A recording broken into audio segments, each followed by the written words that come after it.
Hi everyone, नमस्कार। कैसे आप सब? आई होप आप सब बहुत अच्छे होंगे।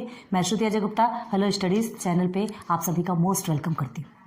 एंड अगेन आपके सामने मैथमेटिक्स का लेक्चर वीडियो स्टैंडर्ड 9 का है ना, चैप्टर 1 का प्रॉब्लम सेट लेकर आई हूँ, जो कि आज आपका एंड हो जाएगा। मतलब चैप्टर 1 टोटल कंप्लीट हो जाएगा।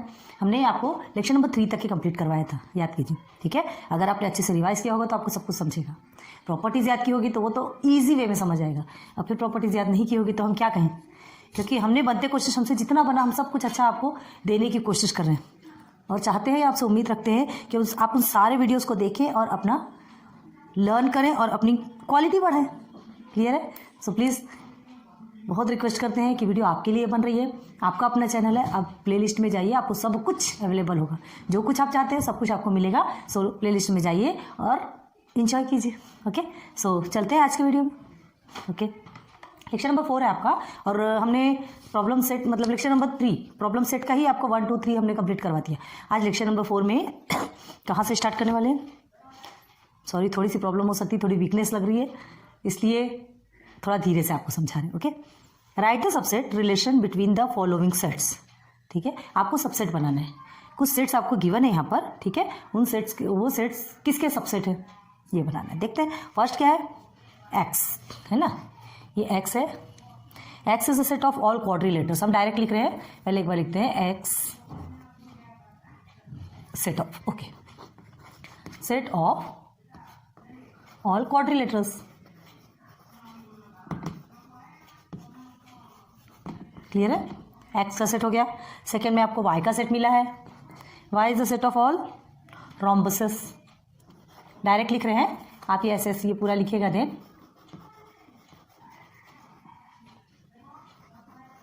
Okay, clear now. Set of all squares. S is a set of all squares. Clear है? Now T. टी क्या है? टी किसका सेट है? T is a set of all parallelogram. T is a set of all parallelogram. Spelling थोड़ी सी wrong आ रही, देखो।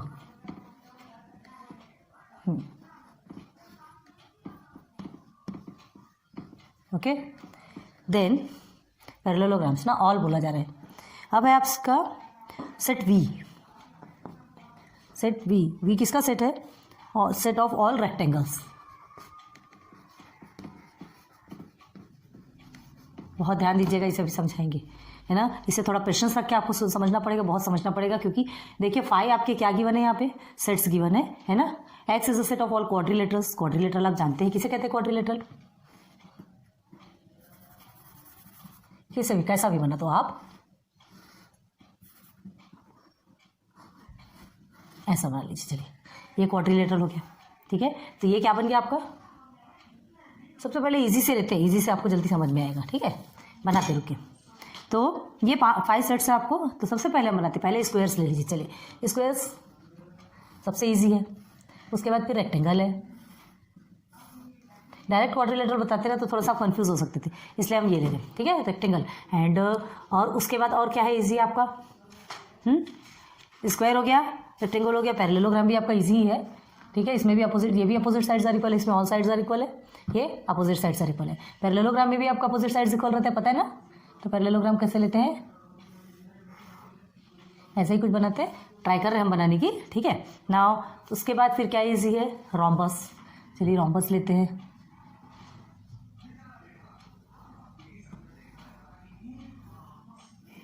थोड़ा ठीक से नहीं बना है, आप अपने से कीजिएगा। और ये ऐसा, ठीक है, डायगोनल्स भी रहता है ना उसमें। अब देखिए और क्या पूछा? क्वाड्रिलेटरल। एक क्वाड्रिलेटरल ले लेते हैं। क्वाड्रिलेटरल लाइक ऐसे ही कुछ बनता है ना। उसमें कोई लाइंस का कोई मतलब अपोजिट साइड्स आर इक्वल ऐसा कुछ भी नहीं रहता। क्वाड्रिलेटरल आप किसी भी तरह से बना सकते हैं। ये हमने बनाया, आप किसी भी तरह का क्वाड्रिलेटरल बनाइए। आप ये ऐसे भी बना सकते हैं, ऐसे भी बना सकते हैं। क्वाड्रिलेटरल 4 साइड्स होने चाहिए, 4 एंगल्स होने चाहिए। क्लियर है? समझ में आ रहा? तो ये आपके बन गए। ये आपको बनाने की ज़रूरत नहीं है, लेकिन आपको समझाने के लिए बनाना बहुत ज़रूरी है, ठीक है। तो अब देखिए यहाँ पे अब आगे क्वेश्चन क्या पूछे, ये हमने बना लिया। क्वेश्चन क्या पूछा है आपसे? ये सारे जो सेट्स हैं, क्वाड्रिलेटरल, रोम्बस, स्क्वायर, पैरेललोग्राम, तो पहले इसके हम नेम लिख देते हैं आपके। स्क्वायर्स में नेम क्या दिया गया? एस है। रेक्टेंगल में नेम क्या है आपका? वी। देन रोम्बस नहीं सॉरी पैरेललोग्राम में क्या नेम गिवन है, टी। डायरेक्ट वो नेम नहीं देता तो कंफ्यूज और नहीं होता। ओके, नाउ रोम्बस में नेम है आपका वाई और ये क्वाड्रिलेटरल आपका एक्स। ठीक है, सब कुछ क्लियर हो गया, बहुत ध्यान दीजिए। अब देखिए यहाँ पे क्या कहा जा रहा है, क्वेश्चन देखो, right the subset relation between the following set. ये सब क्या आपको सबसेट बताना है, ये इसमें जो रिलेशन बताते हैं कौन कौन से सेट किसके सबसेट हैं, किसका रिलेशन किसके साथ है, ये आपको बताना है, फाइंड करना है। ठीक है, तो सबसे पहले देखिए आप ये एक्स में चलते हैं। एक्स को देखिए, एक्स कैसा है, 4 साइड्स है, 4 एंगल्स है। ठीक है, तो इसका सबसेट ये भी होगा, इसके भी 4 साइड्स हैं, इसके भी 4 एंगल्स हैं। ठीक है, देन इसका सबसेट ये भी होगा, इसके भी 4 साइड्स एंड 4 एंगल्स है। इसका सबसेट ये भी होगा, इसके भी 4 साइड्स एंड 4 एंगल्स है। एंड अगेन इसका सबसेट ये भी होगा, ये भी 4 साइड्स एंड 4 एंगल्स है। क्लियर हो गया, क्लियर हुआ, बहुत ईजी है, ध्यान दीजिए। सबसेट का मतलब क्या कहलाता है, उसका रिलेशन उससे छोटा जो भी बोलो। तो ये जो क्वाड्रिलेटरल है, हमें अभी क्या सबसेट देखना है ना, सबसेट देखना है कौन सा किसके अंदर आ सकता है, कौन सा किसके जैसे बनता है। तो भाई 4 साइड्स और 4 एंगल्स सब में है ना, इक्वल नहीं है तो क्या हुआ, 4 साइड्स और 4 एंगल्स तो है। आ रही बात समझ में। तो देखिए सबसे पहला आपको फर्स्ट में क्या क्लियर होता है, फर्स्ट में क्या क्लियर हुआ, यहाँ लिखते हैं। हाँ, नंबर 1 में चौक चेंज करते सब। नंबर 1 में देखिए आप y है ना, पहले हमने उधर वहाँ से स्टार्ट कर रहे हैं। y is a subset of, subset का सिंबल समझते हैं ना, y is a subset of किसका है, x का। 1 मिल गया आपको। नंबर 2 में देखिए ऐसे लंबा लिखते हैं तो आपके लिए अच्छा रहेगा। नंबर 2 में देखिए t is a subset of x, t is a subset of x। Number 3 में क्या आएगा आपका, v is a subset of x। And again number 4 में s is a subset of x। ये आपका फर्स्ट का निकल गया, कौन सा किसका सबसेट है, ये रिलेशन निकल गया। क्लियर है, आप ऐसा बनाते चलिए तो आपके लिए अच्छा रहेगा। ठीक है, अगर ये ऐसा बना लेंगे तो आपके लिए अच्छा रहेगा। हमें रब करना है क्योंकि अभी हमें क्या करना है, दूसरे सेट्स बताना है। आप या तो वीडियो रिवाइंड करके देखिए या फिर पॉज कर लीजिए थोड़ी देर के लिए, कोई प्रॉब्लम नहीं है। ये आपका फर्स्ट सेट बन गया, कौन सा किसका सबसेट है, बन गया। अब देखिए सेकेंड में क्या देखना है। सेकेंड, फर्स्ट तो अपना क्वाड्रिलेटरल देखा, ठीक है। अब देखो एस में ये जो स्क्वायर्स है, ऑल साइड्स आर इक्वल है। कैसा स्क्वायर्स, ऑल साइड्स इक्वल है कि नहीं। और देखो ऑल साइड्स इक्वल है और ये परपेंडिकुलर है, ये इस लाइन के परपेंडिकुलर। देखो ये लाइन इस लाइन के परपेंडिकुलर, ये लाइन है परपेंडिकुलर है, मतलब क्या बनाता है, 90 डिग्री का एंगल बनाता है। सब साइड से देखो 90 डिग्री का एंगल बनता है। तो रेक्टेंगल में भी बनता है, देख लीजिए आप, रेक्टेंगल में बनता है कि नहीं।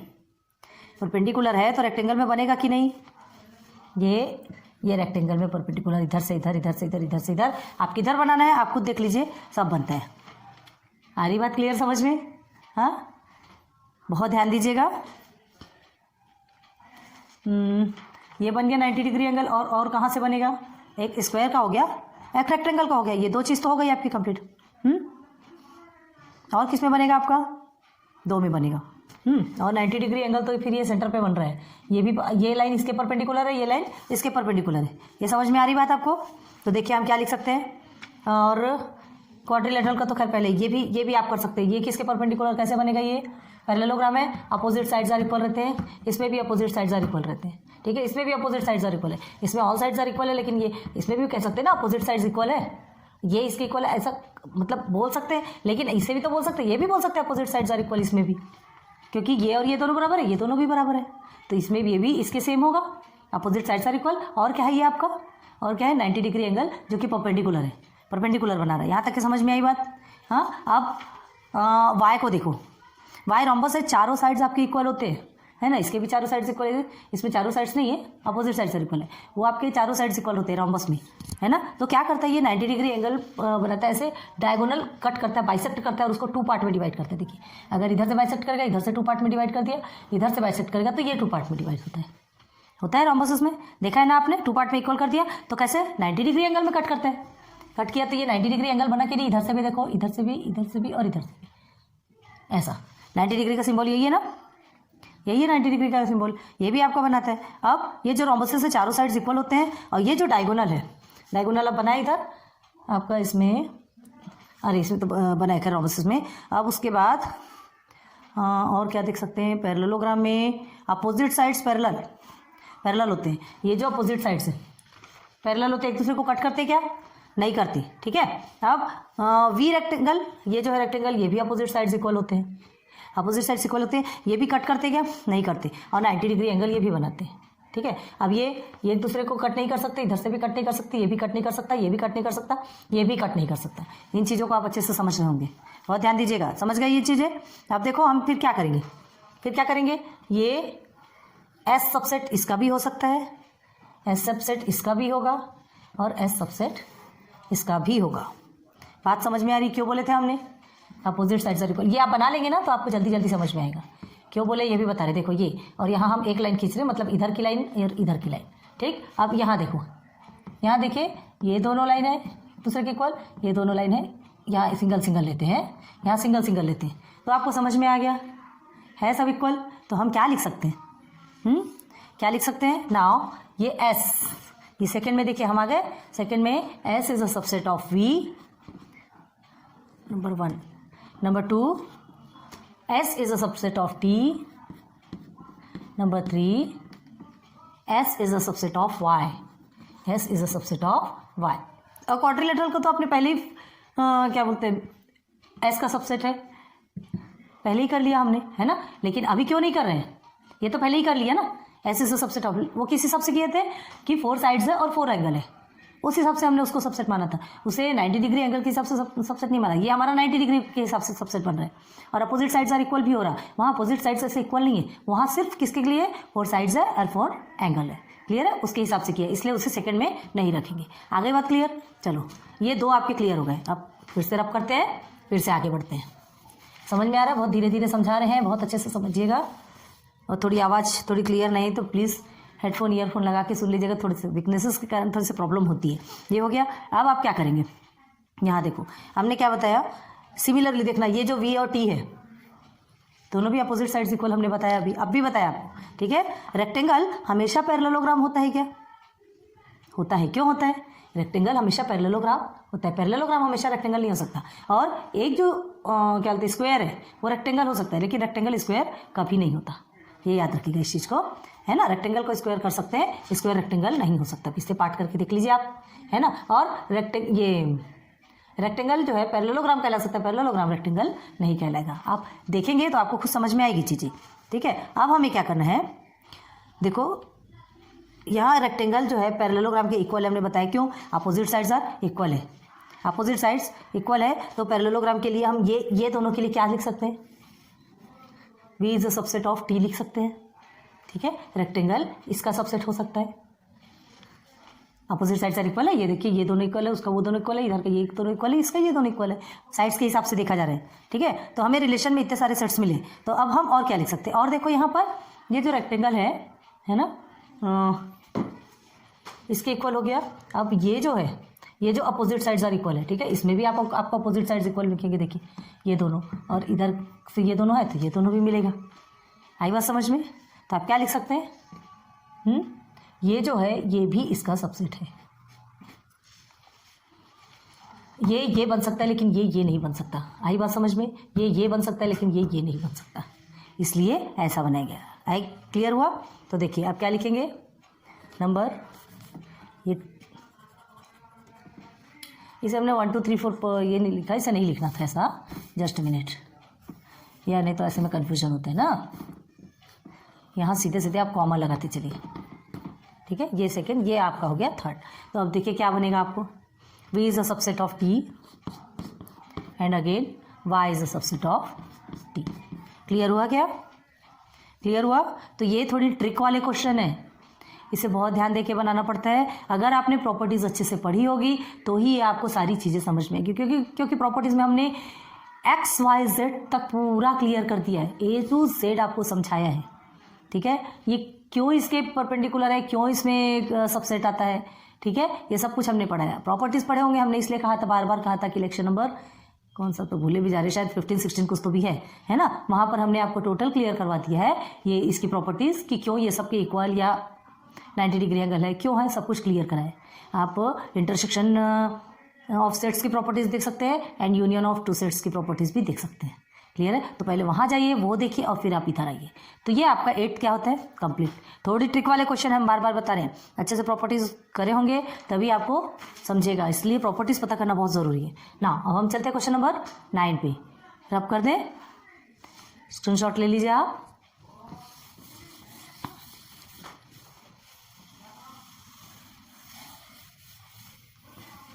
नाउ क्वेश्चन नंबर 9 क्या है आपका? If M is any set then write M union phi and M intersection phi।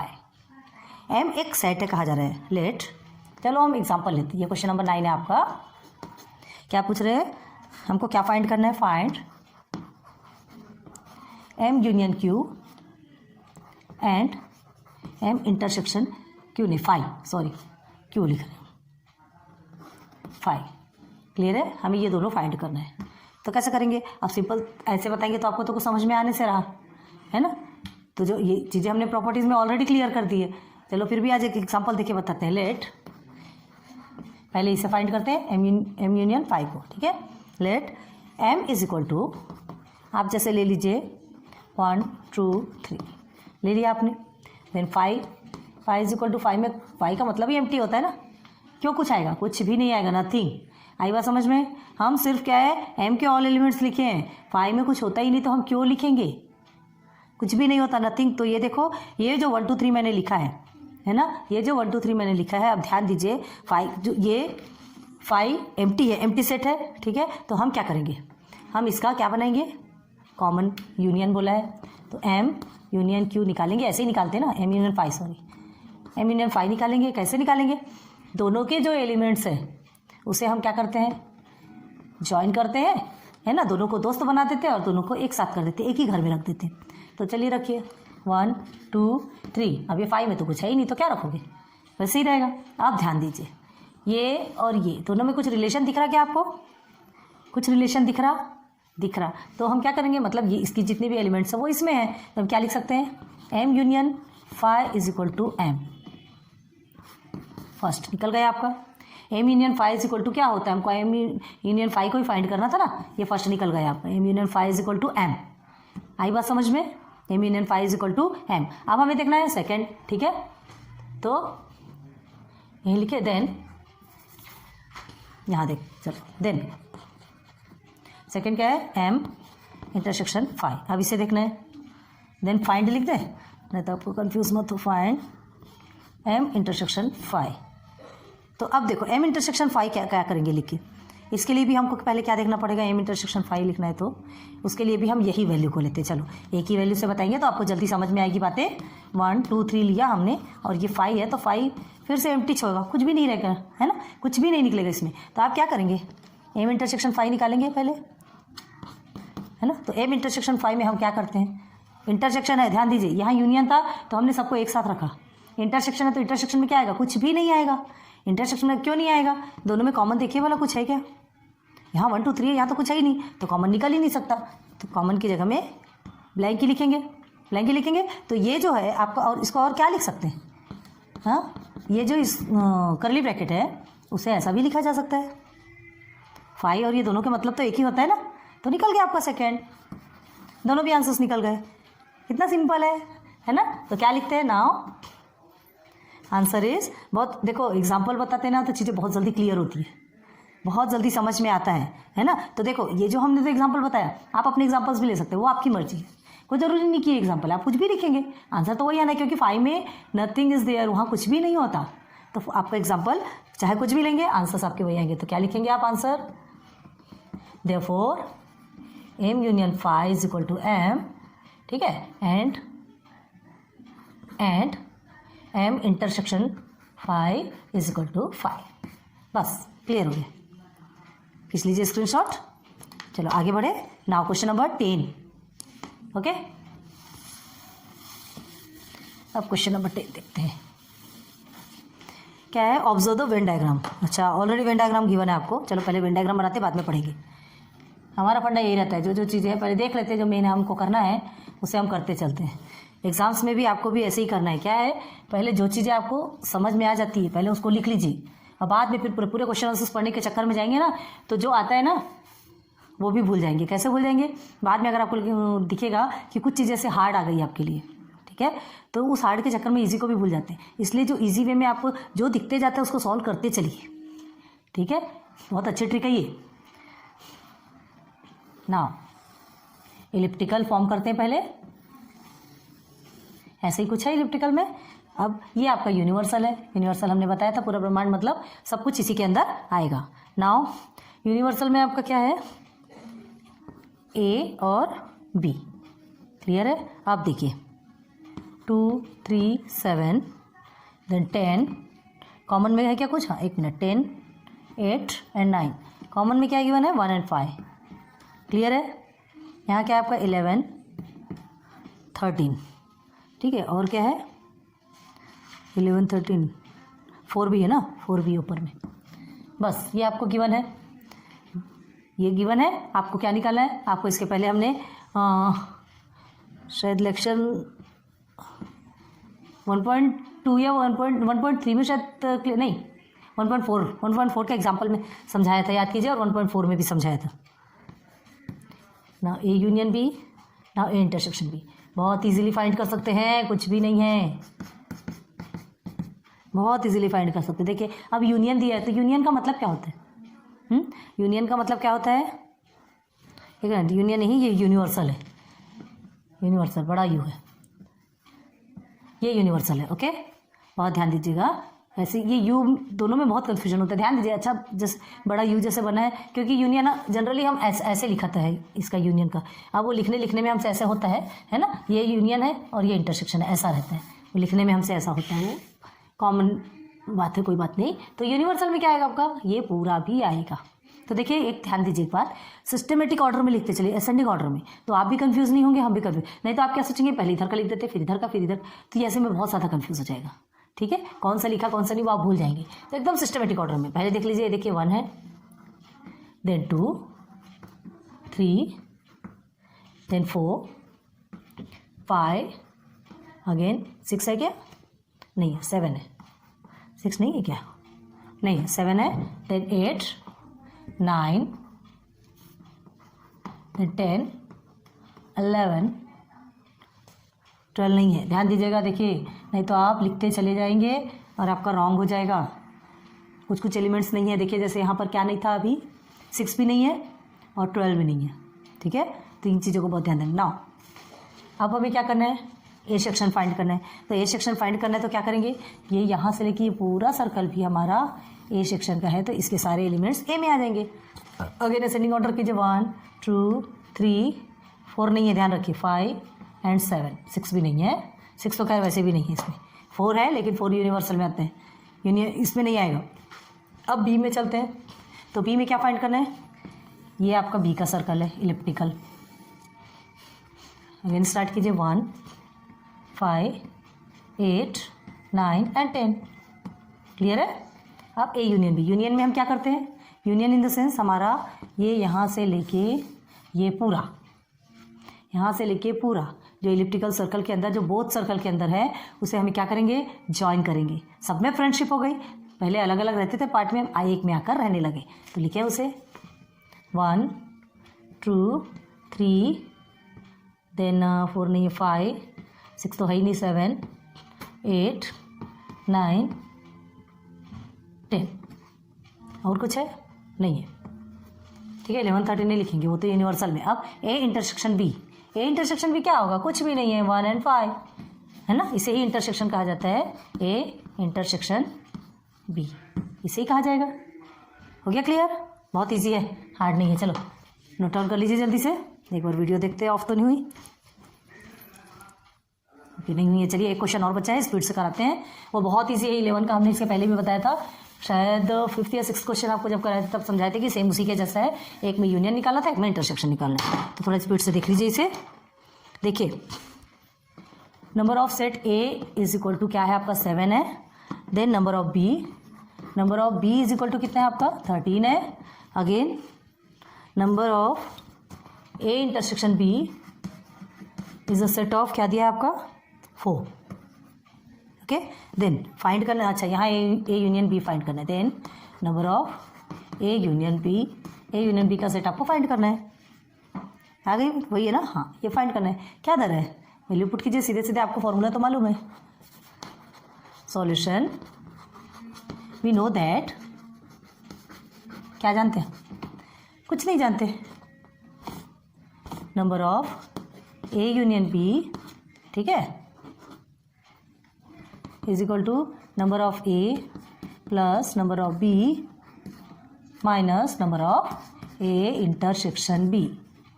ठीक है, ए की वैल्यू क्या है गिवन है आपको 7 है, बी की 13 है, इंटरसेक्शन की 4 है। 13 एंड 7 कितना होता है 20, ठीक है 20 समझ आया। 27 प्लस 13 कितना हुआ, करके देखिए 20 होता है। देन -4, तो क्या लिखेंगे आप सीधे सीधे 20 - 4, हो गया क्लियर। तो 20 - 4 करेंगे तो आपका आंसर आता है 16। कंप्लीट, बस यही है आपका आंसर, यही है आपका आंसर। क्या लिखेंगे, number of A union B is equal to 16। ये आपका मेन आंसर हो गया। आज आपका क्वेश्चन नंबर 11 मतलब प्रॉब्लम सेट में जो 11 क्वेश्चंस थे टोटल कंप्लीट कराया हमने आपको। एक भी आपके लिए होमवर्क के लिए नहीं छोड़ा। हमें ऐसा लगता है कि हम पूरा पढ़ा देते, लेकिन एक रिक्वेस्ट करते हैं आपसे, पूरा तो पढ़ा रहे हैं तो प्लीज़ आप उसे रिवाइज कीजिए। पूरा इसलिए पढ़ा देते ताकि आपको ट्रिक पता रहे, आप एक बार बिना देखे करिए, ठीक है। अपनी सेल्फ प्रैक्टिस कीजिए, और अगर वो सेल्फ प्रैक्टिस होने के बाद आपसे अगर थोड़ी बहुत गलती होती है बाद में चेक कर लीजिए, वीडियोस देख करके चेक करते जाइए, ठीक है। तो उम्मीद करती हूँ आज का ये लेक्चर वीडियो तो आपको बहुत पसंद आया होगा। और इसके पहले भी हमने बहुत सारे वीडियोस अपलोड किए हैं, आपको बताया भी था। स्टैंडर्ड 7 के सेकंड पार्ट पूरे अपलोड हो चुके हैं, स्टैंडर्ड 8 के पूरे अपलोड हो चुके हैं। आपके रिलेटिव्स में या आपके घर में ही कोई भी हो तो उन्हें भी बताइए, थोड़ा सा शेयर कीजिए, ताकि क्या है सबको एजुकेशन मिल सके। क्या है, विद्या बांटने से बढ़ती है, तो बढ़ाना अच्छी बात है। आप किसी को देंगे तो ऊपर वाला तो फिर पता है कि हमको 10 गुना देता है, तो एक चीज़ देने में क्या जाती है, खाली शेयर करने में कुछ नहीं जाता, ठीक है। एंड हमें भी थोड़ा दे दीजिए, हमें देंगे तो भी आपका 10 गुना बढ़ेगा। 10 गुना क्या, जितना गुना बोलेंगे उतना गुना बढ़ेगा। हमको सिर्फ subscribe and like and share करवाना है, बाकी कुछ नहीं। क्या है, हम इसलिए करवाते हैं, इसलिए सब्सक्राइब के लिए बोलते हैं, ताकि आपको पूरे नोटिफिकेशंस मिल सके। बेल आइकन अगर प्रेस करेंगे तो आपको सारे नोटिफिकेशंस, आपको सारे वीडियोज़ के मिल जाएंगे। और लाइक एंड शेयर करने क्यों बोलते हैं, ताकि शेयर करेंगे तो दूसरे फ्रेंड्स को मिलेगा। लाइक करने इसलिए बोलते हैं ताकि आप लाइक करेंगे या कुछ कमेंट्स देंगे, कुछ अच्छे कमेंट्स देंगे, या आपको कोई प्रॉब्लम है तो हमको समझ में आएगा कि आपको क्या प्रॉब्लम है, और अच्छे से वीडियो बना सकते हैं, और हमें भी मोटिवेशन मिलता है, ठीक है। ये सारी चीज़ें करने के पीछे हमारा कोई मोटो नहीं है, हमको पैसे से भी कोई मतलब नहीं। किसी चीज़ ने हमको, यूट्यूब ने इतना अच्छा स्पेस दिया है आप तक पहुँचने का, तो thanks to YouTube, lots of thanks to YouTube and lots of thanks to you both, जो आज हमारी वीडियो देख रहे हैं और हमें मोटिवेट कर रहे हैं। फिर मिलेंगे नेक्स्ट लेक्चर पे, तो वो आपका एक फ्रेश चैप्टर होगा, चैप्टर नंबर 2। चैप्टर नंबर 1 आपका टोटल कंप्लीट हो चुका है, प्रॉब्लम सेट भी कंप्लीट करा दिया। नेक्स्ट में मिलेंगे चैप्टर नंबर 2 पे। Okay, good luck, good bye.